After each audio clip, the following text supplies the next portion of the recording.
বিশ্বকবি রবীন্দ্রনাথ ঠাকুরের একটি বিখ্যাত ছোটদের মজাদার কবিতা আজ আমি পাঠ করে শোনাব। কবিতা এক ছিল মোটা কেঁদে বাঘ। শুরু করছি। এক ছিল মোটা কেঁদে বাঘ, গায়ে তার কালো কালো দাগ। বেহারাকে খেতে ঘরে ঢুকে আয়নাটা পড়েছে সম্মুখে। এক ছুটে পালালো বেহারা, বাঘ দেখে আপন চেহারা। গাঁগা করে ডেকে ওঠে রাগে, দেহ কেন ভরা কালো দাগে। ঢেকি সালে পুটু ধান ভাঙে, বাঘ এসে দাঁড়ালো সেখানে। ফুলিয়ে ভীষণ দুই গোপ, বলে চাই গ্লিসেরিন সোপ। পুটু বলে, ও কথাটা কি যে, জন্মেও জানি নে তা নিজে।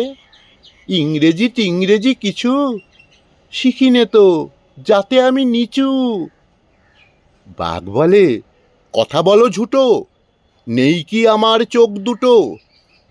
গায়ে কিসে দাগ হলো লোপ, না মাখিলে গ্লিসেরিন সোপ। পুটু বলে, আমি কালো কৃষ্টি, কখনো মাখিনি ও জিনিসটি। কথা শুনে পাই মোর হাসি, নই মেম সাহেবের মাসি। বাঘ বলে, নেই তোর লজ্জা, খাবো তোর হাড় মাস মজ্জা। পুটু বলে, ছিছি ওরে বাপ, মুখেও আনিলে হবে পাপ।